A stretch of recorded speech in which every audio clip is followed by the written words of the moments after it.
Hi, everybody. I'm Daniel Golden. This workshop is part of a program we're calling Decentralized Learning Experiences.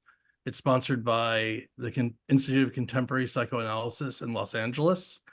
The idea is to offer radically democratic teaching and learning experiences for anybody in our community, the community of clinicians who have expertise and skills that they want to share. It's a new concept that we initially started just at ICP with just a few people. And this is the first time we're broadening it to the larger clinical community. And Martha Stark was generous enough to offer her time to present her workshop under our banner. Martha is, of course, very well known, but please keep in mind that the idea of this program is to offer sort of a democratic potential learning experiences that anybody with skills or expertise can propose. And it can be almost anything. It can be a one-off about a paper. It could be a series of workshops. It can be a bi-weekly thing. It's very open and flexible. That's the idea behind it. But we're in a pilot stage.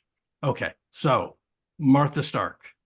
Martha Stark is a graduate of Harvard Medical School and the Boston Psychoanalytic Institute, a holistic psychiatrist and integrative psychoanalyst in private practice in Boston, Massachusetts, and Clearwater Beach, Florida.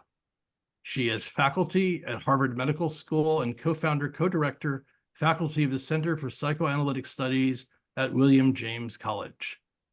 Martha is the author of 9 highly acclaimed books, including the award-winning Modes of Therapeutic Action, Knowledge, Experience, and Relationship, on the integration of psychodynamic theory with clinical practice. Several of her books have become required reading in psychoanalytic training institutes and psychodynamic psychotherapy programs in the United States and abroad. Martha is the originator, developer of the psychodynamic synergy paradigm, a CARES approach to deep embodied healing. So without further ado, I present Martha.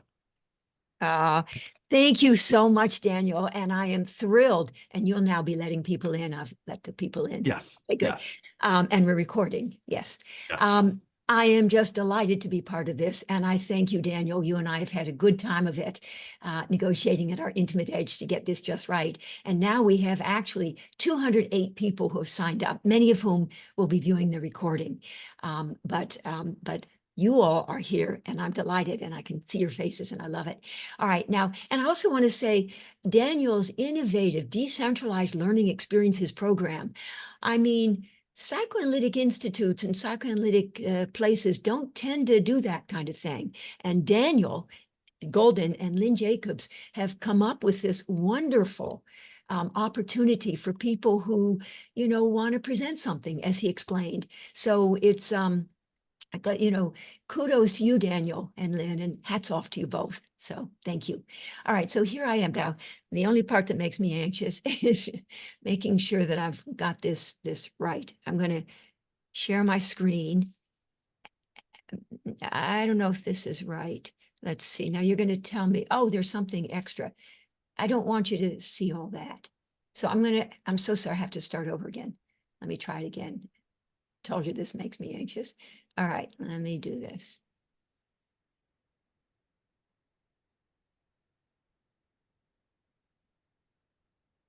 Okay, that's going to be better. And now I want to share screen. I'm so sorry. Now I'm trying to find my doggone mouse.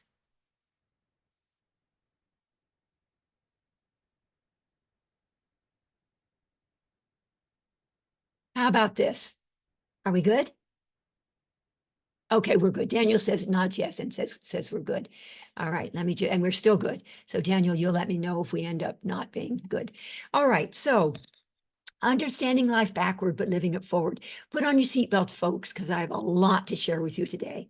Analyzing to understand, but envisioning possibilities to incentivize action. This is my brain-based Model 5 of my psychodynamic synergy paradigm, a C, cognitive, A, affective, R, relational, E, existential, S, synaptic approach to deep embodied healing. Okay.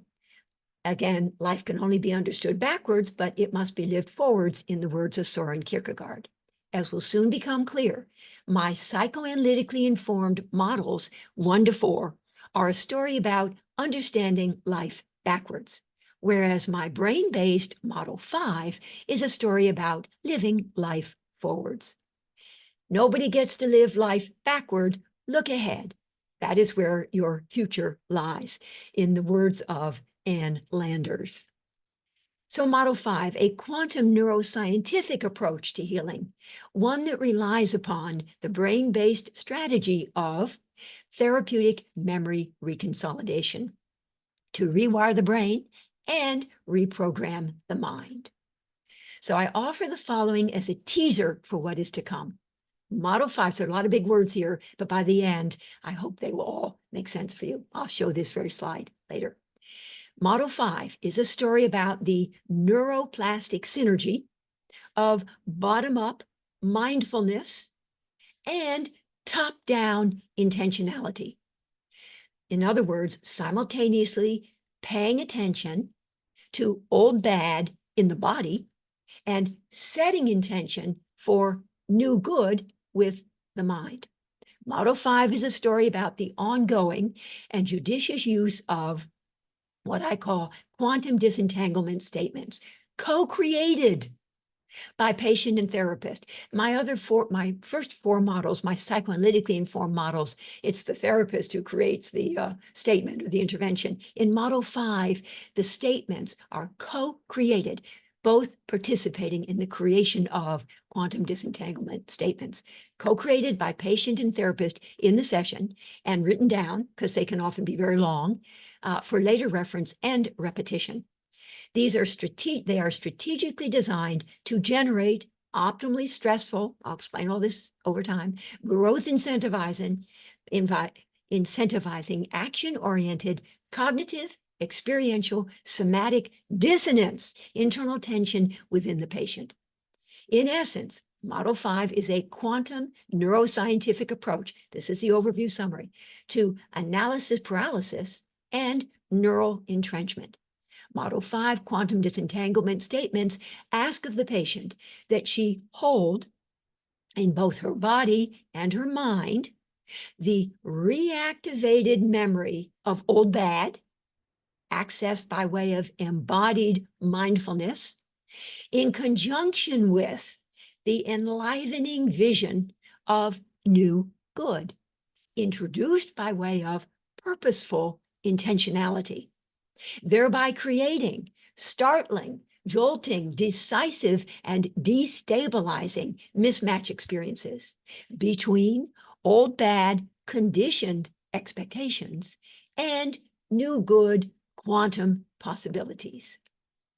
So here we go. Model 5 is kind of like, and I hope you'll have this visual and keep this in your mind going forward. Model 5 is kind of like repeatedly asking of the patient that she rub her tummy, embodied mindfulness, bottom up, and tap her head, top down, purposeful intentionality at the same time, Model 5. And that's where we'll be talking about, and I'll be elaborating on therapeutic memory reconsolidation, juxtaposing old bad, new good, old bad, new good, old bad, new good, repeatedly, joltingly, startlingly, etc., etc. To create optimally stressful, growth incentivizing mismatch experiences. Please visual, keep that one in mind as well, please. All right, in other words, Model 5 explicitly and dramatically juxtaposes old bad with new good to provoke, yes, I meant provoke, advancement of a neurally entrenched patient from analysis paralysis when they've already done work in models 1, 2, 3, 4. They already have awareness, acceptance, accountability, and authentic presence. But they're not doing anything. They're stuck. So we want to provoke advancement of them from analysis paralysis to action and actualization of potential. In the words of Greg Braden, The Divine Matrix, he wrote, Quantum science, this is a quantum neuroscientific approach, my Model 5. Quantum science suggests the existence of many possible futures for each moment of our lives. Makes me happy just saying that. Each future lies in a state of rest until it is awakened by choices made in the present. Model 5. All right, I'm going to read one of these two, and there are more later, but here's a co-created Model 5 quantum disentanglement statement that a patient of mine and I did together. And it's a big, long one, but she uses it all the time, and it has been profoundly effective for her. So with her permission. I know that my pervasive and unrelenting fears and my deep insecurities often cause me to lose sight of the good, the positive, and then trigger me to spiral into bad and negative and self-destructive, self-indulgent behaviors. She's learned from me that self-destructive and self-indulgence often go hand in hand. One is aggressively satisfying self-destructiveness. The other is more libidinally satisfying self-indulgence. They often go hand in hand. But I can envision the possibility of someday, yes, even today, being able to relax into the splendor of the moment, the magnificence of it all. I recognize that I therefore will need to change how I so often get caught up in fear of the unknown. What might happen if I don't stay on top of things, if I don't anticipate the way things could go wrong so that I can avoid bad things, so that I can avoid disappointments and possibly ward off potential negative occurrences and things outside my control. She wants to envision the possibility of not having all of those things. So I hereby commit to acting more in alignment with my deep desire and longing to be able to disentangle energetically from, extricate myself from my fears and negative expectations and my habitual catastrophizing, to live open-heartedly, relaxing into the precious moments of life as they unfold with positive expectations and anticipation of goodness and connectedness and joy. There are some more. Okay, so as we shall soon see, neuroscience supports the idea that with repeated, judicious, you don't just do it randomly, but with repeated and judicious, impactful juxtaposition of old bad. We'll obviously explain what I mean by old bad and new good, but you kind of get the feel of it, of old bad with new good, updated and more evolved, new, different, and compellingly better narratives will ultimately replace outdated and less evolved, same old narratives. So new good, ultimately replacing old bad, i.e. therapeutic memory reconsolidation. So therapeutic modalities that have deep and enduring psychodynamic change as their goal must ultimately be able to transform. And again, whatever the lexicon, fundamentally, the thought is to transform if we're talking about deep and enduring psychodynamic change. Psychological rigidity into psychological flexibility in the evocative words of ACT, acceptance and commitment therapy. Defensive, mindless reactions into adaptive, more mindful responses. Every one of those words is important. From mindless to more mindful, from defensive reaction to more adaptive response. Or in another language, old bad, disempowering narratives into new good, more empowering narratives. It's a graduated something. It's an evolving, a graduated, incremental evolving, such that the patient, I'm not all about specifically diagnosis, just she has a starting point, and we want to get her from where she is to a little more evolved, from rigidity to more flexibility, from defense to more adaptability, such that the patient, whatever her starting point, whatever her initial level of functionality, will become ever better able over time to manage the myriad stressors, that's a critically important word here, stressors in her life to which she is being continuously exposed. In other words, from the sobering and conditioned reality of the bad that is, to the enlivening and quantum possibility of the good that could be. We're going to set up a mismatch experience between those. Or we could say from same old to something new, different, and compellingly better. So Lao Tzu, when I let go of what I am, I become what I might be. My rendering of that, when I let go of the defensive same old that I am, I become the adaptive, something new, different, and compellingly better that I could be. So please note that I do not limit defenses to the well-known and more traditional ones: repression, projection, dissociation, somatization. Rather, I define defenses more broadly as speaking to any of the self-protective mechanisms that we mobilize when made anxious in the face of stressors. Early on in my training at the Boston Psychoanalytic, we talked all the time about anxiety. So anxiety prompts the ego, made anxious, to mobilize defenses to put a lid on the id. And so, yeah, that's fine, that's fine. Anxiety never really sort of resonated much for me, although, yeah, okay. But decades later, I've come back to appreciate sort of, yes, the transformative power of anxiety. Sort of like, duh. But anyway, it took me all this time to return to where I'd started. So anyway, so defenses more broadly is speaking to any of the self-protective mechanisms that we mobilize when we're made anxious in the face of stressors, whether those stressors confront us from the outside or from within, whether they're psychological, physiological, or energetic. Either we, made anxious, react to those stressors by rigidly defending, that's a defensive, mindless reaction, or we, more resilient, an important word here, respond to those stressors by more flexibly adapting. In other words, adaptive, more mindful response. So again, not defensive reaction, but adaptive response. Not mindlessness, but rather more mindful. I love this one. So the distinction between I'm never going to eat that much again. That's the mindful response versus, oh, look, food. That would be the mindless reaction. I just love that. All right. Life is not about defensively waiting for the storm to pass, but adaptively learning to dance in the rain. So the relationship between defense and adaptation, it's a yin-yang relationship. These self-regulatory mechanisms are complementary, not opposing forces. Furthermore, all defenses have an adaptive component, just as all adaptations serve a defensive function.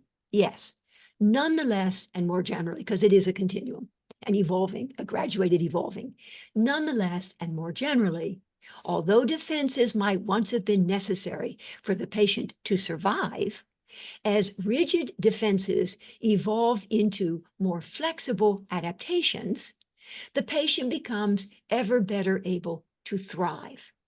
The therapeutic action is indeed designed to transform rigidity into flexibility and surviving into thriving. From surviving to thriving. The ultimate goal of deep embodied treatments: ever less psychological rigidity, ever more psychological flexibility. This is for all people. So whatever your starting point, for you to evolve through iterative healing cycles of disruption, repair, and a reconsolidating at ever higher, more evolved levels of resilience and flexibility. Okay, and people talk, of course, about a fixed mindset. Failure is the limit of my abilities. I'm either good at it or I'm not. I stick to what I know. When I'm frustrated, I give up. That's the fixed mindset to a more growth mindset. Similar way of saying, a different way of saying what we've been saying. Failure is an opportunity to grow. Challenges help me to grow. I like to try new things. So this is, of course, neuroplasticity. We'll be saying more. From psychological rigidity to psychological flexibility, and in essence, a mind or mental reset. Model 5. And in fact, all of the models, but Model 5 a little more dramatically, but only when you've laid the groundwork in models 1, 2, 3, 4. Okay, we cannot avoid suffering, but we can choose how we cope with it, find meaning in it, and move forward with renewed purpose. Although often misattributed to the existential psychiatrist Viktor Frankl, the actual author of this evocative quote is unknown. Between stimulus and response is a space. In that space is our power to choose our response. In our response lies our growth and our freedom. And my guess is everybody sort of has read that, knows that lovely quote, and think Viktor Frankl did it. But again, I've been told he didn't really. Applying this to the clinical situation, we might say, between stressor, again, that critically important word stressor, because we'll be talking about traumatic stress, we'll be talking about no stress at all, and we'll talk about optimal stress, which is just the right balance between anxiety-provoking challenge and anxiety-assuaging support. So between stressor and what follows is a space. In that space is our power, either to react defensively when the stressor is simply too much for us to manage, which will thwart our growth, or to respond adaptively when we are more easily able to take the stressor in our stride, which will promote our freedom. Not only do we have the power to choose how we want to live, but we also have the responsibility to do so. Very relevant, all of this for Model 5. It has been suggested that 10%, and not so much for Models 1, 2, 3, 4. Some people have asked, well, Martha, are you really a psychoanalyst still? Yes, I am. I'm also, and then some. It has been suggested that 10% of what happens to us is a life, but 90% is how we defensively react or adaptively respond to it. Carl Jung, I'm not what happened to me, I'm what I choose to become. Freedom is what you do with what's been done to you, Jean-Paul Sartre. It is never too late to be what you might have been, George Eliot. Whew. Okay.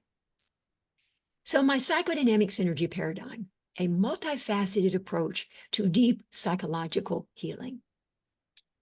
Initially, my psychodynamic synergy paradigm had 4 mutually enhancing modes of therapeutic action, in no particular order other than when I first became familiar with each approach.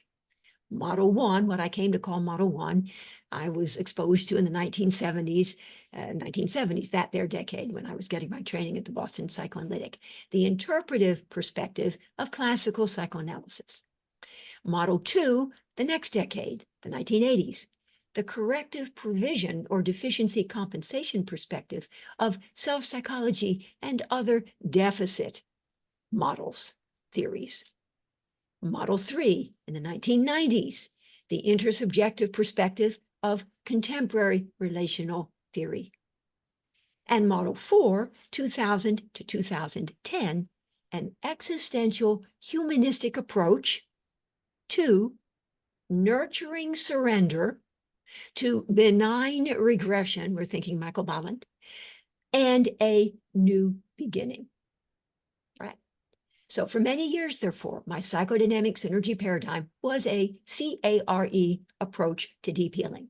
So Model 1, classical psychoanalytic, was cognitive, and it was about enhancement of knowledge within, notice the prepositions. Model 2, self-psychological. Now the emphasis was more affective, provision of experience for. Model 3, contemporary relational. Engagement in relationship with. So Model 1, 1 person. Model 2, 1.5 person. Model 3, 2 person. Model 4, existential humanistic. Existential, nurturing of surrender to, in the words of Ofra Eshel, analytic oneness. So how many person approach is this? Analytic oneness. All right, so that for many years, a CARE approach to deep healing. And in essence, notice the symmetry here, please. And you will know by now that symmetry is just, and balance are just something that I cherish deeply. All right, so 2 of these models are about conflict and 2 are about deficit. So Model 1, classical psychoanalytic, structural conflict, and those old timers of us who are long in the tooth, remember, no, it was structural conflict or neurotic conflict or intra-psychic one-person conflict, neurotic conflictedness. Model 2, self-psychological. Now we don't have structural conflict, but rather structural deficit or impaired capacity. And now we're talking about narcissistic vulnerability, narcissistic woundedness, narcissistic injury. So structural conflict, structural deficit. Then along comes Model 3, in the 1990s for me, contemporary relational. Now we have, thank you, Stephen Mitchell and others, we have relational conflict. And now we have, because as you'll notice, the focus, the points of emotional urgency, they start with an N, so they're the N word. So we have noxious relatedness. And then model 4, existential humanistic, which came a little later, quite frankly, because people who knew that my love of symmetry, and also Larry Hedges, bless his dear soul, who knew my work well enough to know what was missing. And so he was in my face, bless his soul, and he said, you got to get in there, something about relational deficit. And I said, no, a little rigid me. So no, I've been doing the first 3. No. Let me keep it models 1, 2, 3. So anyway, he won. And now I have model 4. And as a result, my work is so much deeper and so much richer and so much better as a result of what Larry Hedges made me do. And I feel almost have to go back to apologize to some of my earlier patients because I wasn't as attuned to this model 4, existential humanistic, relational deficit, or in the words of Arnie Modell, may he rest in peace, affective non-relatedness. So they're the N words. All right, so the working through process in all 4 models, I'm building up to model 5. So again, classical psychoanalytic, self-psychological, contemporary relational, and existential humanistic. Remember, in all of them, from less evolved defense to more evolved adaptation, we have 4 defenses, the 4 R's, they start with the letter R, and 4 adaptations, the 4 A's. So model 1, from resistance, right, classical psychoanalytic theory, to insight. Oh, but wait a minute. Insight starts with an I, sort of like, all right, awareness then. That starts with an A. Whew, thank goodness. All right, model 2, from relentless hope. Thank you for smiling, Daniel. From relentless hope or relentless pursuit of the unattainable to sober, mature acceptance. From that defense to that adaptation. Model 3, compulsive and unwitting reenactment of unmastered early on relational traumas on the stage of one's life, and especially in the treatment, to accountability for having done so. Model 4, from relational absence or retreat to authentic presence or accessibility or availability. Again, from rigid defense to more flexible adaptation. The working through process was what would facilitate the evolving from the defense to the adaptation by way of iterative healing cycles of disruption in response to challenge, and then repair, disruption in reaction to challenge, and then repair in response to support at ever higher, more evolved levels of complexity, resilience, and adaptability. So these 4 psychoanalytically informed models in my psychodynamic synergy paradigm were painstakingly by me designed to serve as a conceptual framework for both teasing out the patient's predominant underlying and more enduring psychodynamic traits, the 4 N's that we've talked about: neurotic, narcissistic, noxious, or non-related. Sort of more fundamental, predominant, underlying, more enduring psychodynamic traits. And moment to moment, more immediately, directing the therapist's immediate attention to the patient's transient and ever-shifting psychodynamic state. So now we have the 4 R's as either resistant, relentlessly hopeful, reenacting, or retreating in the moment. In other words, my psychodynamic synergy paradigm was intended to provide a frame for both the background, the N's, and the foreground, the R's, of all 4 psychoanalytically informed treatments. In sum, my psychodynamic synergy paradigm was an integrative approach to deep healing that involved the complex interplay of 4 models, each one gaining momentum by virtue of advancement in the other 3. It's not like first you do model 2 to get them kind of feeling understood, then you do some interpretations, model 1, and then you negotiate a little bit at the intimate edge. No. Oh, and then you try to regress them to absolute dependence or infantile dependence or existential dependence, in the words of Winnicott and Masood Khan. No. But that you're going back and forth between and amongst. I would say seamlessly, but it's not always seamlessly. Anyway, in other words, the 4 models were interdependent, none more important than any of the others, and not specifically based on diagnosis. All 4, however, were focused on teasing out the relationship between the past and the present, so that the toxicity of the past would not be relived in the present. Because, in the words of so many, those who cannot remember the past are condemned to repeat it in the present. All right. But what about patients who've come to understand their lives backward, but are not taking action to live their lives forward?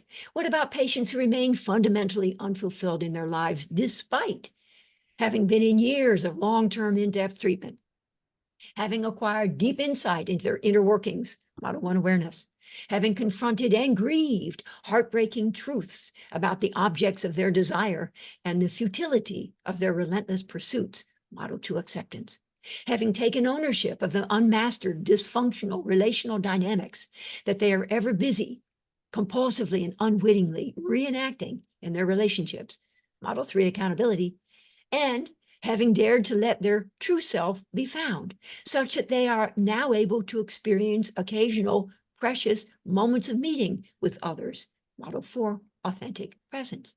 So what about patients who, despite all of that, remain fundamentally unfulfilled and stuck?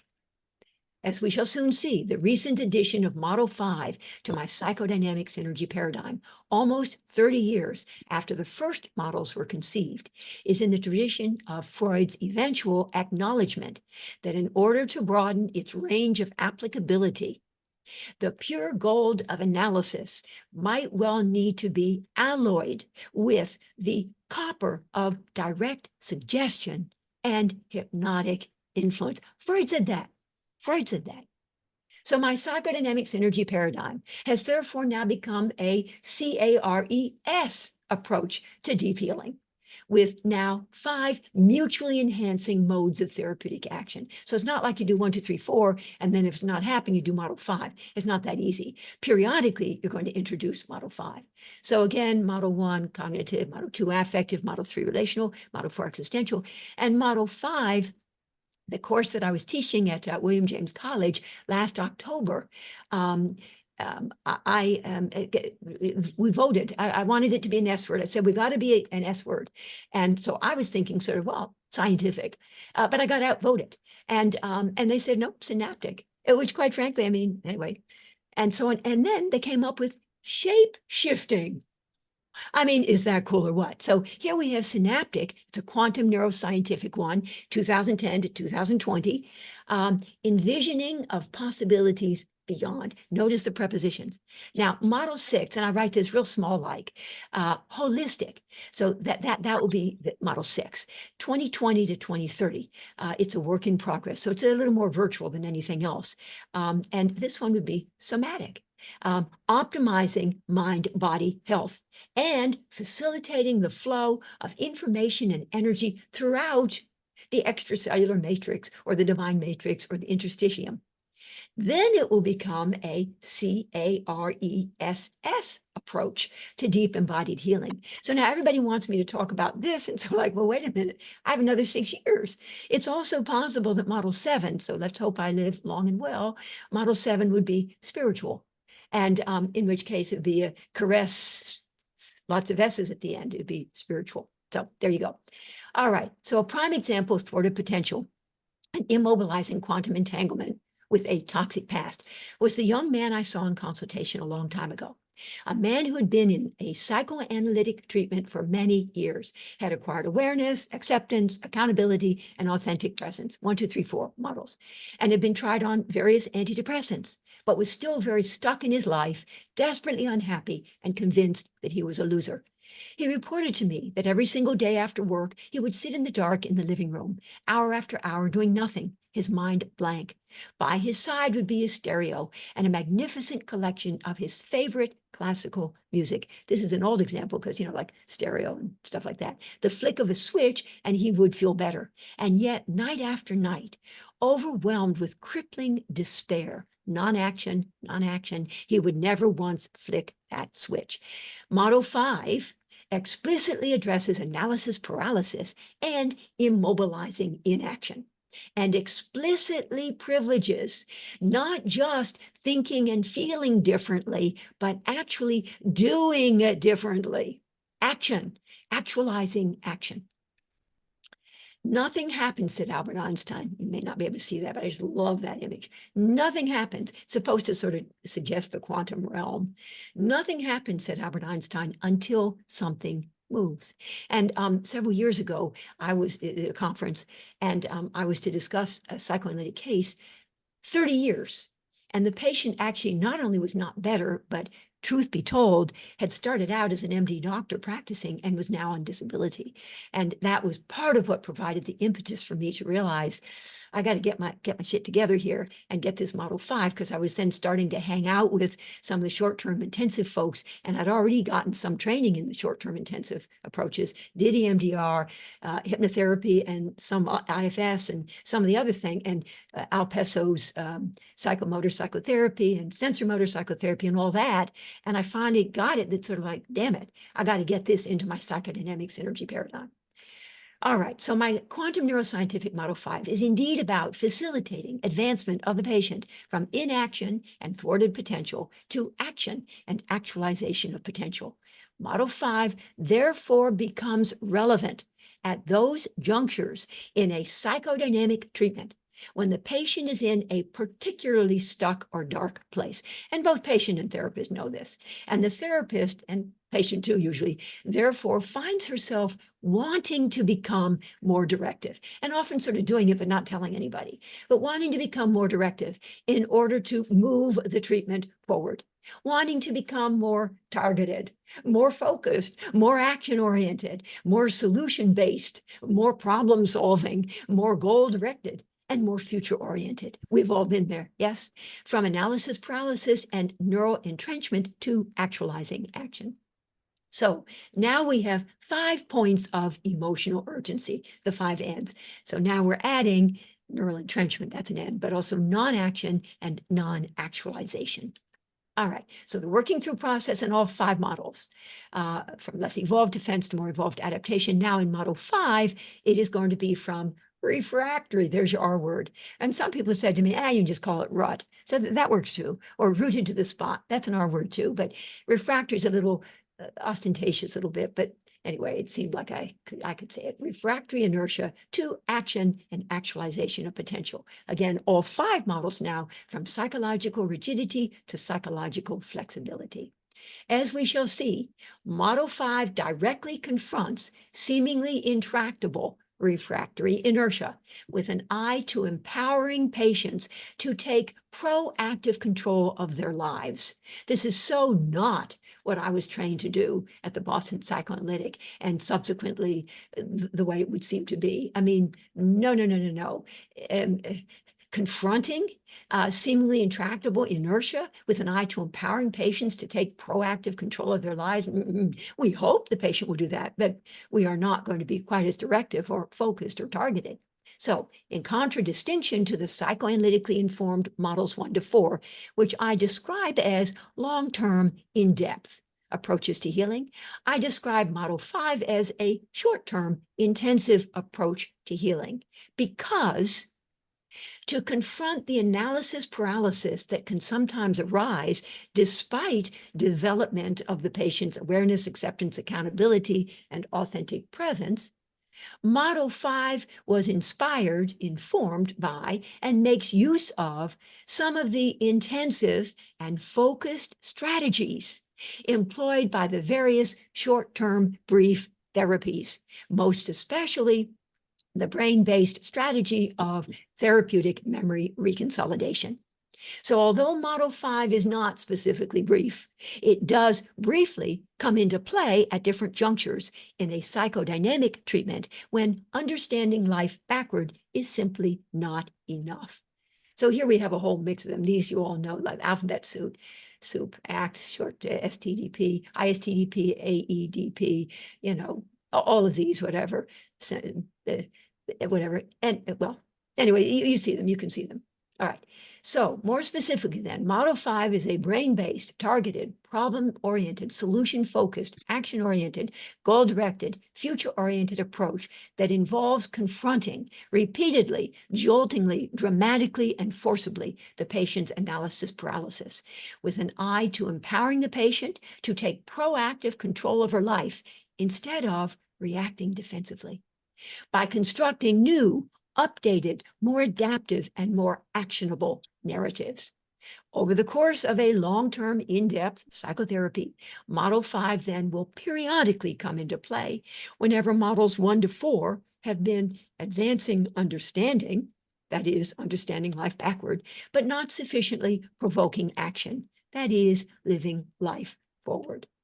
So whether the focus is on maladaptive defenses that are reflexive and automatic, Models 1 to 4, or outdated narratives, mental schemas, core beliefs, emotional learnings, relational expectations that are disempowering and self-sabotaging, Model 5, the ultimate goal in deep embodied treatments is an energetic decoupling of the patient from the ties that bind her to the toxicity of her past, such that she will be freed up to embrace the present and to lean into a future replete with expansive possibilities. All right, so I'm going to go through these slides real quick. Whereas Models 1 to 4 focus on the relationship between the past and the present. That's good. Model 5 focuses on the relationship between the present and the future. Whereas Models 1 to 4 are about looking back and remembering, so that old bad will not be recreated in the present, Model 5 is about looking ahead and envisioning so that new good can be created for the future. You always have time to change your destiny. So whereas Models 1 to 4 are in the tradition of understanding our history as our destiny, which we're condemned to repeat unless we can remember it and work it through, Model 5, now I'm zeroing in a little bit more on the actual what gets done in Model 5, focuses on our destiny as our choice, which is ours to create if we can but, and there are three things, envision something new, different, and compellingly better for ourselves going forward. 2, take embodied ownership of our need, therefore, to change. How we position ourselves in relation to the toxicity of our past, both the relational absence of good, deprivation and neglect, and the relational presence of bad, trauma and abuse. I mean, I know that for myself, when I've donned my psychoanalytic cap, I don't think I've ever been suggesting to the patient that they need to take ownership of their need to change. I hope they'll get there on their own and figure it out by themselves. But in Model 5, that is going to be something that gets named. So number 1 in Model 5 is envision. In number 2, take embodied ownership. Take ownership of the need, therefore, to change, reposition yourselves. And 3, commit to acting in alignment with our vision of who we could be and what we could have for ourselves. Models 1 to 4, our history is our destiny. That's what we were taught. That's what I was taught. Model 5, our destiny is our choice. Abraham Lincoln, the best way to predict your future is to create it. I'm reminded of the story about a quick-witted dental hygienist who, when asked, "Do you really need to floss your teeth after every meal?" immediately quipped, "Only floss the teeth you want to keep." By the same token, we might want to say, only take responsibility for your destiny if you want to get somewhere in your life. Because if you don't, it's like getting in your car and just driving with no particular destination in mind. And again, you know, there are all sorts of good things about free association, and that's what I was taught. But it's possible that if we don't also do other things as well, that it will be like the patient gets in the car and for 30 years just driving and driving with no particular destination in mind. So psychodynamically informed treatments are known, so the first 4, Models 1 to 4, are known to focus more on the journey, speaking of getting in your car, than on the destination. The patient leads and the therapist follows. Such treatments might therefore indeed advance the patient towards ever greater awareness, acceptance, accountability, accessibility, but not necessarily towards action. In other words, they do not always advance the patient beyond analysis paralysis. In other words, experiencing the power of now and being in the present moment are obviously important. But shouldn't there also be a place for the concept of leaning into the edge between the present and the future? So when the therapist has donned her Model 5 hat, she will be doing just that. Namely, the therapist will be leading and the patient will then be following. Again, the Model 5 therapist will direct the stuck patient, 1, to envision a better future, 2, to own her need, therefore, to change, and 3, to commit to acting in alignment with that vision. Against the backdrop of old bad, new good, envision, reposition, commit. Wayne Gretzky was a great hockey player, not because he skated to where the puck was, but because he skated to where the puck was going to be. If you do not change direction, you may end up where you're heading. Lousy. Okay, quickly. Consider the case of a patient who resists venturing into new social situations for fear of being shamed. The psychoanalytically informed approaches, models 1 to 4, this is sort of put simply, but would focus on first exploring the historical roots, the genetic underpinnings, as we were taught, of the patient's irrational fear, and on then gradually working through, quite possibly within the context of the transference, the parental errors of omission and the parental errors of commission that might have given rise to this fear of being shamed. Grieving would probably play a pivotal role in liberating the patient from her irrational fears, her infantile attachments, and her compulsive repetitions. Models 1 to 4. But the constructivist, that's another way to describe Model 5, brain-based, synaptic, constructivist, Model 5, however, would highlight the patient's fear of being shamed as outdated and maladaptive, and would then repeatedly and decisively challenge this procedurally organized, implicitly held, and conditioned relational expectation of being shamed, that's implicit relational knowing, by encouraging the patient to envision the possibility of something new, different, and compellingly better for her future. This is Model 5. The jolting violations of expectation, violating the conditioned expectation of being shamed. The jolting violations of expectation, mismatch experience, remember those 2 shoes, the 2 feet, different shoes, resulting from this repeated, startling, and decisive juxtaposition of conditioned old bad with envisioned new good, would ultimately generate enough cognitive, experiential, somatic dissonance that a new, more reality-based narrative, propelled by the wisdom of the body and its intrinsic need to maintain, or if lost, to restore homeostatic balance. Walter Buchanan, was ever busy talking about the wisdom of the body and the self-regulating that is continuously going on in order to restore the homeostatic balance. And because there's this cognitive, experiential, somatic dissonance, ultimately a new, more reality-based narrative could then be locked in or reconsolidated in the place of the old, now disconfirmed narrative, such that going forward, the expectation would be not of being shamed, but of being, say, accepted. We sang a little more when we get further into this. In essence, in Model 5, the adaptive updating of narratives results from ongoing, dramatic, and embodied challenging of preconceived, ill-founded assumptions. Might have been relevant back then, but no longer, with new, more relevant experiences. Alexander and French back in the 1940s, groundbreaking at the time, we're talking about corrective emotional experiences. Now that concept then fell into some disrepute over time. But basically the concept of a corrective, and in essence, all of the models, to tell you the truth, Model 1, corrective information, Model 2, corrective experience, Model 3, corrective relationship, Model 4, corrective new beginning. Model 5 is what we're talking about here. New good, more relevant, fresher, less distorted, more uplifting narratives. So the ongoing dramatic and embodied challenging with new good experiences, whether real or simply envisioned, I'll say more about that in a second, that violate those expectations, such that outdated, conditioned reactions will be disconfirmed and overridden by fresh, more reality-based, solution-focused, future-oriented, and more uplifting perspectives. And the psychologist Carol Kaufman has said, as a therapist, I follow the trail of tears to healing.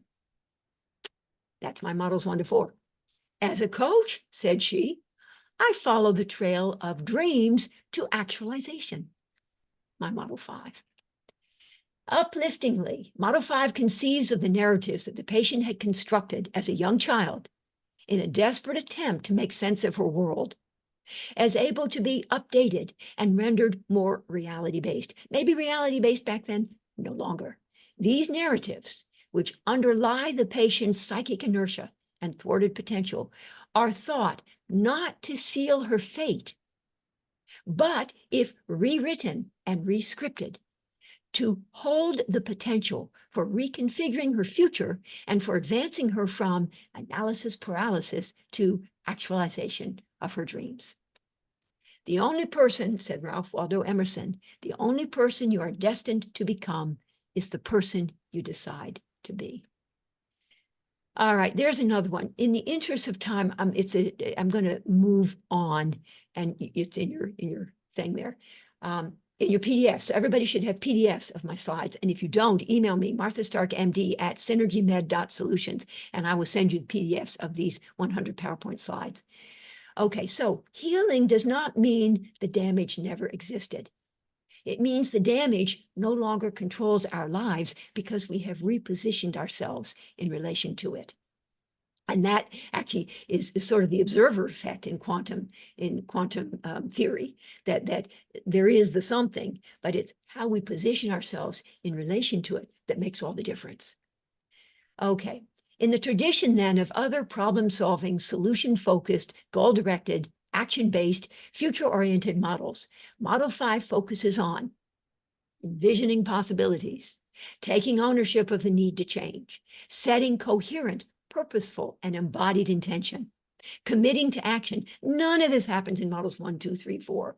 For the most part, creating one's destiny, realizing one's dreams, actualizing one's potential, self-empowerment, personal agency, freedom and choice, all of these lovely words. Model 5 is not deterministic. It is a constructivist model, empowering and inspiring of hope. The therapist leads and the patient follows. Together, they co-create the patient's future, and it takes commitment, hard work, and courage on the part of both.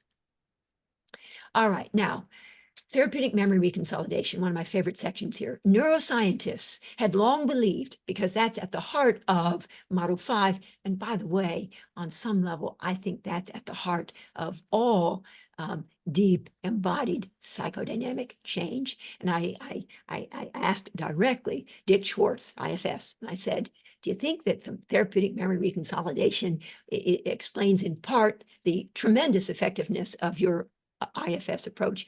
And he said, well, Martha, he said, other things too, but quite frankly, yes, I do. Yes, I do.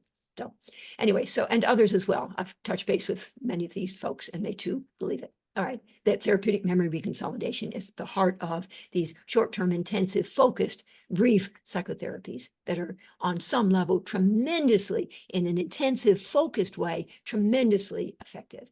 Again, models 1 to 4 are longer term, more in-depth. Model 5, shorter term, and more focused, more intensive. Okay, neuroscientists had long believed that once a new experience, especially a traumatic one, had been stored in long-term memory, it would be permanently installed. Perhaps it could then be modified by subsequent experiences, but its essence would nonetheless remain intact, lurking just beneath the surface as a somatic memory, ever vulnerable to being reactivated and re-experienced, thereby reinforcing its intensity before once again returning to body consciousness. This was very much in keeping with Hebb's postulate, advanced in 1949 by the neuropsychologist Donald Hebb. Neurons that fire together wire together, meaning that reactivated and re-experienced memories are simply reinforced through repetition and never resolved. And never resolved. Yes, reactivating, re-experience, right? Unless there's a counter suggested as an alternative. I don't have that there, but I should have. All right. If we are therefore ever busy inviting our patients to remember, relive, and retell their early on traumas, as we simply bear witness and resonate empathically with their lived experience of intense fear, terror, helplessness, and hopelessness, without offering them, here it is, as an alternative, something new, different, and compellingly better. I think about all the years I spent just really bearing witness and listening empathically as patients free associated to the trauma of it early on. I just listened, hand on my heart, heard it, bore witness, whatever. But if we do that without offering them as an alternative, something new, different, and compellingly better, then are we not possibly doing them a grave disservice? Won't we be potentially running the risk of inadvertently reinforcing those traumatic memories of abuse without actually resolving them potentially? In other words, if all we do is to support the patient as she remembers, relives, and gives voice to her lived experience, there will be, as she's abreacting, there will be some release of the investment she had in it, but she's also ever busy reinforcing it on some level, and therefore neurons that wire together, fire together, wire together.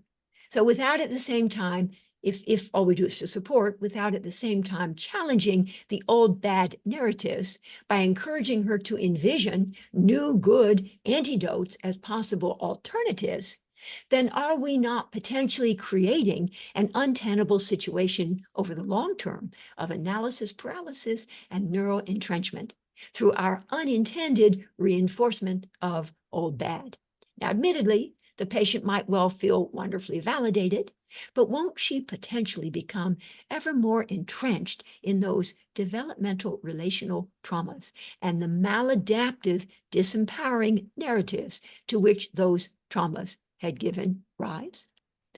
Fortunately, over the course of the past several decades, a dedicated group of trailblazing cognitive neuroscientists, dissatisfied with the deterministic idea that memories, like diamonds, are forever, have been using sophisticated neuroimaging techniques, including functional MRIs, scanning microscopy, and optogenetics, to map out what happens in the brain when a thought is being thought, a feeling felt, and a memory remembered in an embodied, lived fashion.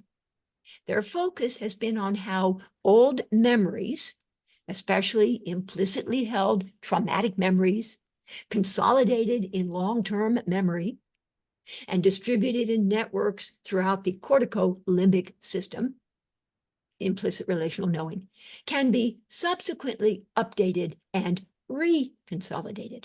Karlin Lyons Ruth, implicit relational knowing. Indeed, cognitive researchers are discovering that the brain, in response to ongoing new experience and information, here's the corrective, is continuously adapting by modifying itself at the level of the neural synapse in order to stay current and relevant.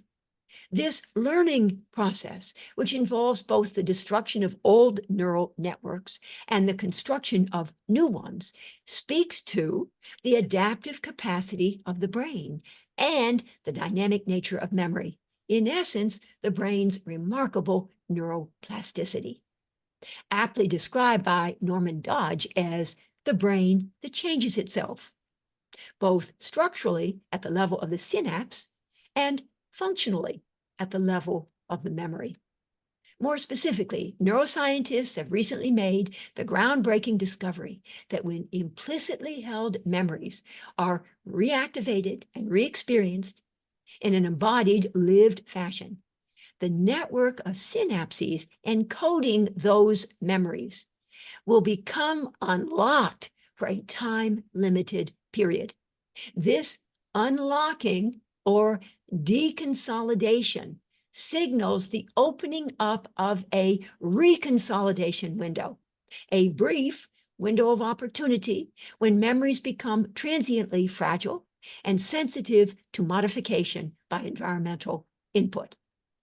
Both this dedicated group of cognitive neuroscientists who study memory reconsolidation in their laboratories and the similarly impassioned group spearheaded by Bruce Ecker and David Feinstein and others of neuroscientifically inclined clinicians who study it in their offices agree that 4 to 6 hours, some say 4 to 5, some say 4 to 6 hours, is the critical time frame for the destabilized synapses encoding the traumatic memories to remain malleable and therefore vulnerable to updating by new corrective experience and information, new, more reality-based experience and information, such that these synapses can be rewired and the traumatic memories they encode reprogrammed. As it happens, somewhat surprisingly and counterintuitively, the brain can change itself in response not only to experiencing something new, but also to imagining something new. In fact, who knew, right? A growing body of evidence. I mean, it's all about intentionality, right? Purposeful intentionality, setting intention, right? Paying attention to old bad in the body, setting intention for new good. In fact, a growing body of evidence supports the finding that simply visualizing or envisioning something, even though it occurs entirely in the mind, is sometimes almost as effective as actually doing it. In fact, according to research being done at the Cleveland Clinic, participants were able to strengthen muscles just by visualizing physical movement. I like that one. This impact simply required concentrated mental practice, the cognitive rehearsal of a physical activity without actual movement.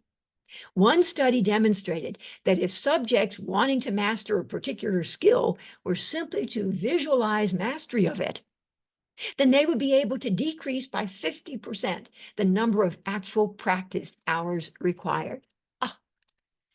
Just observe Olympians. And of course, this summer, you'll have an opportunity to do that, doing their visualization exercises with their eyes closed as they prepare to compete in such sports as, well, figure skating, not for the summer, but swimming, diving, dressage, gymnastics, pole vaulting, to name a few.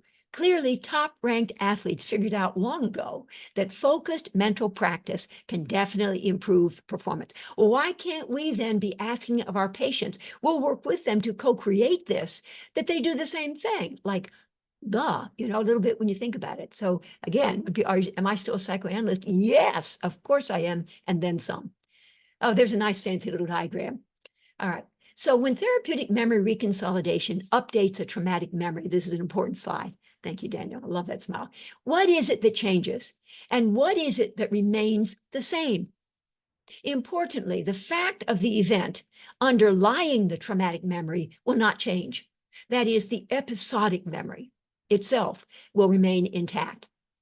Well, will change, however, will be the body's memory of the trauma, its emotional valence charge, and the narratives to which the trauma had given rise. Those can change. In other words, how the patient positions herself in relation to the traumatic experience, how she contextualizes it will change. And in essence, what had been a traumatic stressor, which gave rise to old, bad, disempowering narratives, can become an optimal stressor that creates the possibility for new, good, more empowering, more uplifting narratives. So again, the observer effect of quantum theory. And again, my Model 5 is a quantum neuroscientific approach to analysis paralysis and neural entrenchment. Okay, so importantly, here, quickly.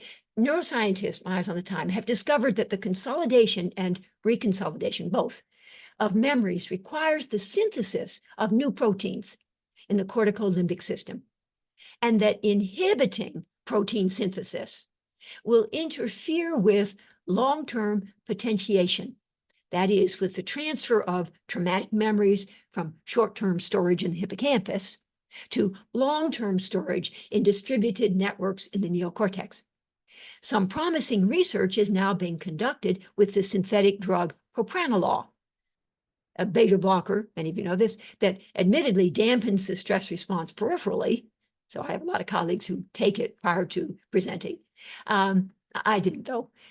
I was very excited about this. Anyway, a beta blocker that dampens the stress response peripherally and inhibits protein synthesis centrally. So because it disrupts, propranolol, memory consolidation / reconsolidation, propranolol, under certain conditions here, is a promising novel treatment for patients suffering from post-traumatic stress disorder. Again, a lot more research needs to be done. So, and although propranolol does not erase the traumatic memory itself, the episodic memory remains, it can modify the negative emotional valence associated with the trauma. Memory, Oscar Wilde once wrote, is the diary that we all carry about with us. After referencing Wilde's quote in his 2010 Scientific American article on the overwriting of traumatic memories, Daniel Lametti, a neuroscientist at McGill University, quipped, "Perhaps, but if memory is like a diary, it's one filled with torn out pages and fabricated passages," which is a poetic way of describing the quantum nature of memory, the idea that memories are created by the act of remembering or creating the narrative to begin with. Similar also to the quantum idea that no man ever steps in the same river twice, for it's not the same river and he's not the same man. There is nothing permanent except change. Okay, the future is just a memory that has yet to be born. Dean Kavanagh. All right, so at the heart of Model 5, my eyes on the time, is the synergy of mindfulness, reactivating and re-experiencing old bad, and intentionality. Remember, little girl there rubbing her tummy at the same time? Yep, that she's patting her head. So mindfulness, reactivating and re-experiencing old bad narratives, and intentionality. So one is bottom up and one is top down. And intentionality, introducing the possibility of new good. So simultaneously paying attention to old bad in the present, bottom up, rubbing your tummy, and setting intention for new good in the future. Is what we're talking about here, against the backdrop of reliving a targeted trauma. And a lot of my people in my different courses, classes, have said that when people do deep meditating, this is exactly what they do. They said, yeah, we pay mindful attention to what's arising from within, and then we're able to top down purposeful intention for new good going forward. Sort of, I'll be damned. So against the backdrop of reliving a targeted trauma, so there's the old bad, the patient is directed in Model 5 to envision a better future, to own her need, therefore, to change, and to commit to actualizing that vision. Again, envision, reposition, commit. Model 5 is also a quantum approach, as I've been sort of signaling, to transformation because it conceives of the mind as holding infinite potential and of memory as dynamic and continuously updating itself on the basis of new experience. Again, whether real or simply envisioned. To dream by night is to escape your life. To dream by day is to make it happen. Stephen Richards. Again, so here's a slide you'd seen earlier, but I think it'll probably become a lot clearer now. Model 5 is a story about the neuroplastic synergy of bottom-up mindfulness and top-down intentionality. That is, paying attention to old bad in the body and setting intention for new good with the mind. Think of the little girl. Model 5 quantum disentanglement statements, co-created by patient and therapist in the session and written down for later reference and repetition. I'm going to give a few examples and then be closing. Okay, are strategically designed to generate optimally stressful, growth incentivizing, action-oriented, cognitive, experiential, somatic dissonance within the patient. These statements repeatedly ask of her that she hold in both her body and her mind the reactivated memory of old bad, accessed by way of embodied mindfulness, in conjunction with the enlivening vision of new good, introduced by way of purposeful intentionality, thereby creating jolting, decisive, and destabilizing mismatch experiences between old bad conditioned expectations and new good quantum possibilities. In other words, Model 5 explicitly and dramatically juxtaposes old bad with new good. And parenthetically, I think models 1, 2, 3, 4, at the end of the day, are also juxtaposing old bad rigid defenses with new good, more evolved adaptations and flexibility, but a little less dramatically, So anyway, so Model 5 explicitly, it's more implicit maybe, models 1 to 4. Model 5 explicitly and dramatically juxtaposes old bad with new good to provoke advancement of a neurally entrenched patient from analysis paralysis to action and actualization of potential. Okay, real quick, like first part of the statement, retrieve and reactivate. The first part of a Model 5 quantum disentanglement statement privileges, that's such an ostentatious word, but I think I'm going to use it anyway because it sort of captures what I wanted to say, privileges the mutative power of bottom-up mindful attention and is designed to address 1, 2, or 3 of the toxic and growth disrupting elements underlying the patient's inaction. 1, 2, or 3 of these, the target symptom, the formative experience, and the constructed derivative narrative. Any 1, 2, or 3 of those, the first part of the sentence. The patient is instructed to close her eyes and to become bottom-up, mindfully attuned as best she can and as vividly as possible to the memory of the formative experience in emotional detail. The patient is encouraged both to visualize elements of the toxic triad and to verbalize everything that gets triggered inside her as she begins to remember what her body has never forgotten. The therapist guides the patient to pay especial attention to and to make explicit the somatic elements, physical sensations, visceral reactivity, and sensory motor perceptions that are being evoked as she delves ever more deeply into remembering and reactivating old memories. That's the first part of a quantum disentanglement statement. The second part, so the first part was retrieve and reactivate. The second part is reprocess and reconsolidate. The second part of it, and the focus is not specifically on grieving. People who know me know that grieving is sort of my middle name. I think it's tremendously important.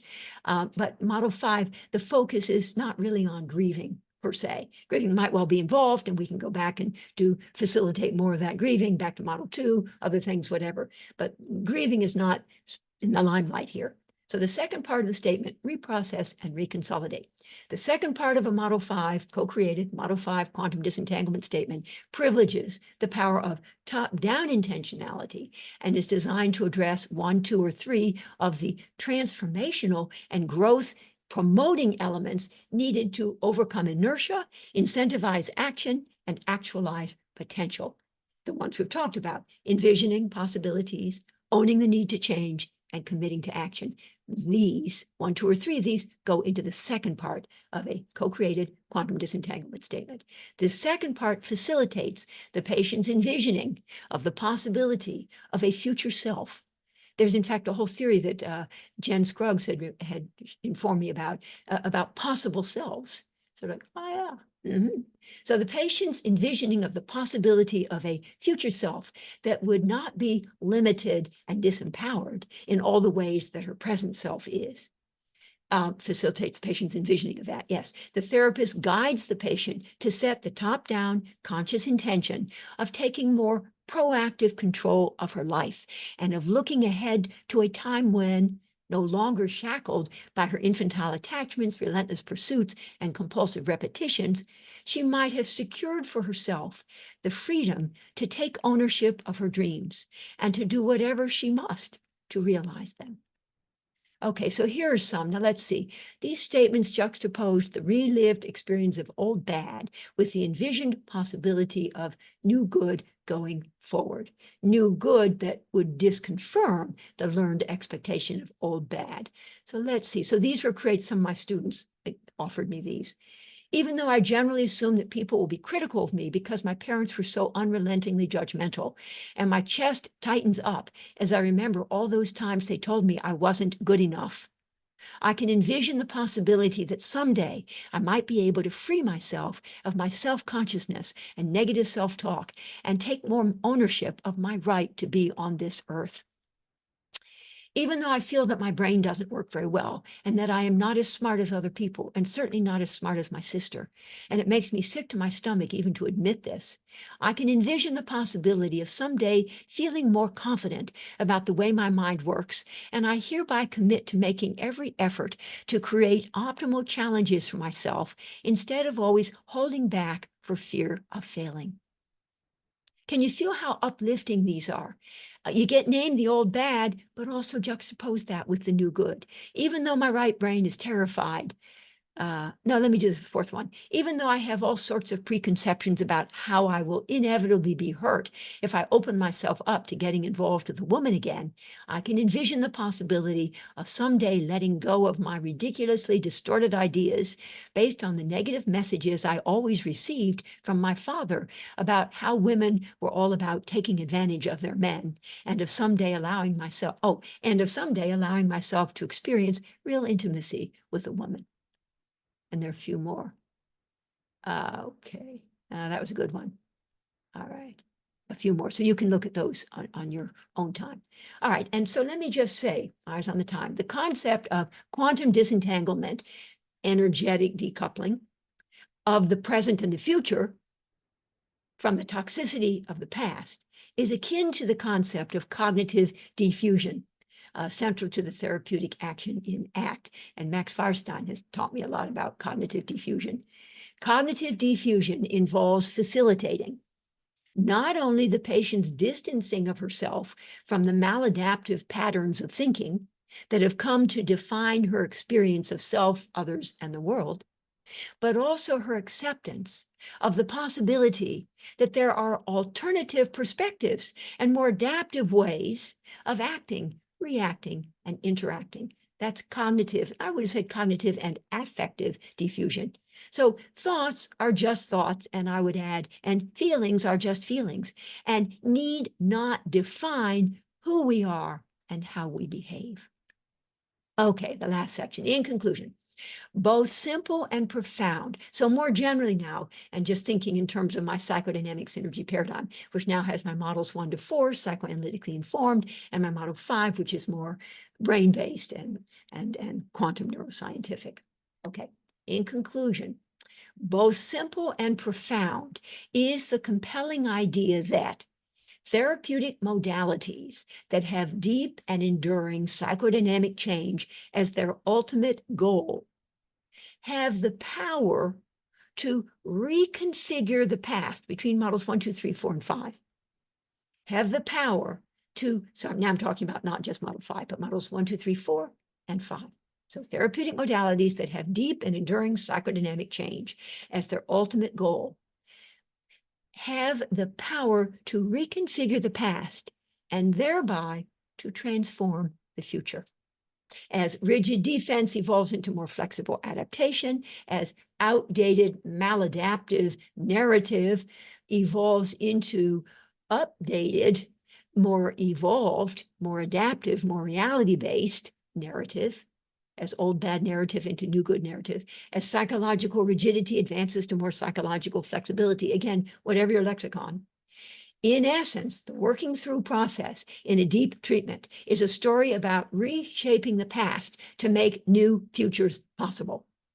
In the strange and counterintuitive world of quantum physics, I've now told you everything I know about quantum physics. I made sure to put it in. I don't know anything more than what I've told you. This riveting idea, namely that the present has the power, think psychodynamic psychotherapy, doing stuff belatedly after the fact, this riveting idea, namely that the present has the power to rewrite the past and thereby to change the future, is referred to as retrocausation. Similarly, in the riveting words of the spiritual teacher Thomas Hübl, healing past energy creates a forward ripple effect. It releases light and energy that was previously held in shadow, offering greater movement and freedom of will in the present. And Albert Einstein, who famously described the quantum entanglement of quantum physics as spooky action at a distance, also wrote about timelessness in the quantum realm. The past, present, and future, he said, are only illusions. Indeed, does not psychotherapy demonstrate this very same spooky action over time, as well as spooky action at a distance? Ask yourself what is really important, and then have the wisdom and the courage to build your life around your answer. You can't go back. So this is actually, I shouldn't have put this in here because it's a little counter to everything I've said. You can't go back and change the beginning. And I just proceeded to say, actually, you kind of can, but you can start where you are and change the ending. So things are always changing when I present, but I'm not going to include this slide next time. So I hope you just pretend you didn't see it. All right. At that. So thank you. Thank you. My little minion friends here are saying thank you. Let me just say, if you'd like to be on my mailing list or would like to join my new free weekly spot supervision Zoom sessions, both live and recorded for later viewing on my private YouTube channel, please email me at marthastarkmd@synergymed.solutions. Daniel, I hope it was okay for me to say that. And then I've got lots and lots of references. And now I'm going to sign off. A stop share, and here we are. So I'm done here. And so I'd love to take comments from the chat, or people raising their hands. But let's try from the chat. Shall I look, Daniel, at the chat here and see what people have said? Let me. Shall I do that, Daniel? A lot of thank yous and an expansion of your Oscar Wilde quote, which I think you'll like, because it is connects to what you said after. But no questions yet. Does anybody have a question? Let's see. Oh, I think Leisha kind of raised her hand. Yes, I Lisa. did. Yes, I Yes. did. Thank you. I wondered if you could give some ideas of what you say to a patient regarding making these, writing these commitment statements or these envisioning statements. How do we transition into it? Right. So one thought is we just suddenly start doing something and they're wondering like, huh, what the fuck? Or we say, because we both know that we are feeling kind of in a stuck place. And then I will say, what we've done to this point is pretty much I've offered my statements and asked the questions and sort of led the way. And I know we're both feeling a certain kind of stuck at this point in treatment. And what I found can often be helpful are for us together to co-create some quantum disentanglement statements. And I explain to them what they're all about. They like it. They almost always like it. And if it's too much and they say, I can't envision the possibility of something new, different, and better, then we know it's like, well, back to models 1, 2, 3, 4. They're not, I mean, they're so entrenched and so stuck that model 5, they're not going to get there quite yet. So that's okay. So we pivot, we go back to models 1, 2, 3, 4 to help them get more awareness, acceptance, accountability, and accessibility. Well, sometimes I might ask patients to say, what do you imagine it would be like if you could, let go of whatever?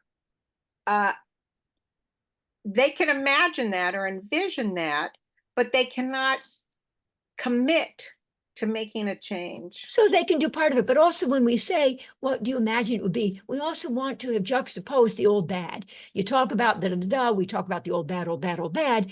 What might an alternative be going forward?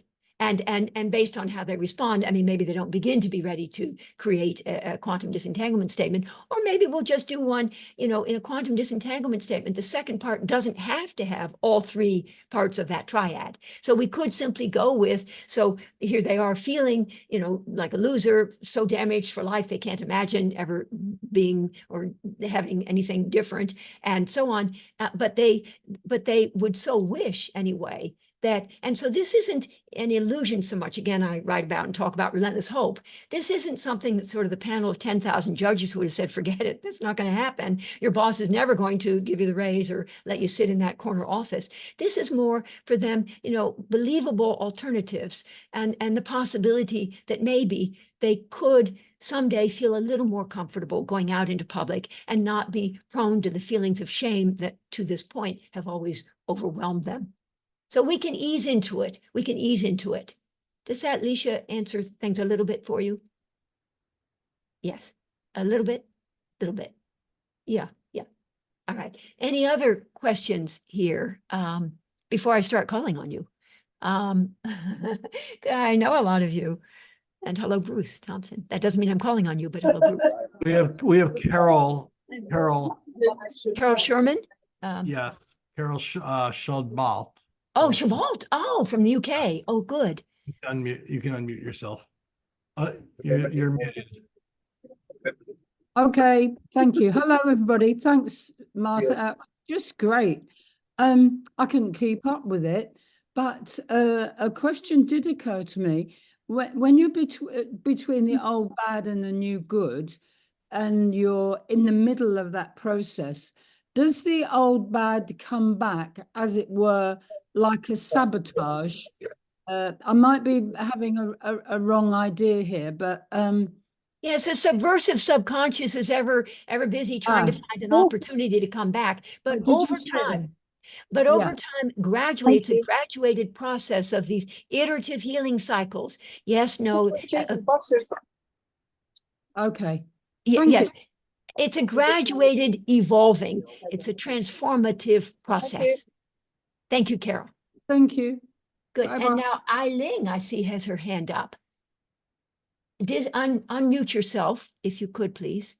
Yes, thank you so much for your very spirited and exciting and enlivening presentation. Last week was the first time I found out about this series, and I'm I have two questions. The first one is, can I have access to the first 4? Did you do 4 presentations of your first 4? Oh, I see. Yes, in different contexts I have. Yes, if I could say so. The Chicago School of Professional Psychology, the Okay. Office of Continuing Education. So a 2-hour something, $30 and 2 CEs. So my other models are at the Chicago School of Professional Psychology. All right. So then the question I'm allowed to related. say that, Daniel, right? I mean, Yeah, yes. of Okay, course. good. Okay, good. Yes. So the other question is, you talk about the importance of realism, being realistic, and then you talk about past, present, future as illusions. Would you help me understand? Well, I guess I could say in the quantum realm, there are always many different ways of looking at something, either as illusion or as real. I mean, it's different languages. The whole question of what is reality anyway, objective reality versus subjective reality. So, it's a deep philosophical something. So you picked up well on that. Yes, on the one hand, past, present, and future are illusion. On the other hand, patients in treatment, they know the reality of their life in the here and now, et cetera, et cetera. But the takeaway that I want people to have is that it's how you position yourself in relation to objective realities, that how you position yourself is ultimately more important than, for the most part, with some exceptions, but is relatively more important. And the narratives that you've constructed as a result is more important than the realities. That's a broad statement, isn't it? But I'll go with that. Does that a little bit satisfy you a little bit? It is a little bit satisfying. Thank you. What do you mean by illusion? Oh, illusion. I see. So I talk all the time in Model 2, which this one wasn't about, but about, on the one hand, illusion is a positive misperception of reality, as if there were such a thing as reality. And distortion is a negative misperception. And in my Model 2, it's all about illusion, positive misperception, and Model 3, distortion, negative misperception. And model 2, when I talk about relentless hope and the relentless pursuit of that which a panel of 10,000 objective judges would have said, forget it, it's not going to happen. They have nonetheless the illusion that their boss or that their partner or that their parent or that their child or that they themselves will ultimately, when in fact, it's so obvious that's not really going to happen. That's an illusion. It's a positive misperception. And I also understand, I mean, for me, quantum, model 5 is the quantum neuroscientific, where I introduced the quantum concept. Earlier, models 1, 2, 3, 4, 1, I wasn't even thinking about quantum, and 2, they're not specifically, I'd have to kind of reconfigure it and rethink it a little bit to figure out about where quantum fits in models 1, 2, 3, 4. But so in model 2, what?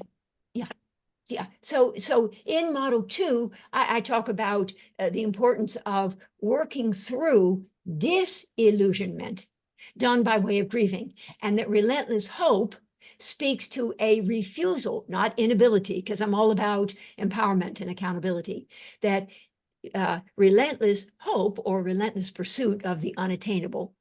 Relentless hope speaks to the refusal to confront and grieve or mourn the reality of the objects, the object of your desire, the object's limitations, separateness, and immutability. And the goal in model 2 is a graduated evolving from relentless hope, that's the defense, to sober, mature acceptance of the reality of the object's limitations, separateness, and immutability. So that's yeah. Thank you so much. All right, thank you. All right, some more people here.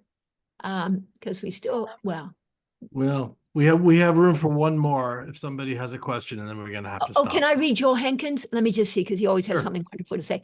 The whole quote from Wild actually includes some of the neuroscientist's rejoinder. Miss Prism, memory, my dear Cecily, is a diary that we all carry about with us. Cecily, yes, but it usually chronicles the things that have never happened and couldn't possibly have happened. Yeah, okay, that's good. Thank you, Joel. I like that. And Zoom, and thank you, I think, Zoom. Okay, good. What else? I think we're gonna have to stop. Martha, that was wonderful. Thank you so much. That was really, really a pleasure. And thank you all for coming. Well, thank you all for being here. I really appreciate it. And thank you for your clapped hands. I appreciate that. Oh, thank you, Liz. I see all of you. Oh, there's David. Oh, good. Thank you very much. Very much. Oh, and Gina. Oh, thank you. All right. Thank you, Daniel, for making this possible. And I really My pleasure. hope that others of you will avail yourselves of this wonderful opportunity to sort of present something of your own about which you feel passion and you'd like to get it out there. And Daniel Golden, he's the guy at ICP to reach out Thank to. you. Thank you, Martha. All righty. All right. Take care. Bye-bye, everybody. Bye-bye. Bye.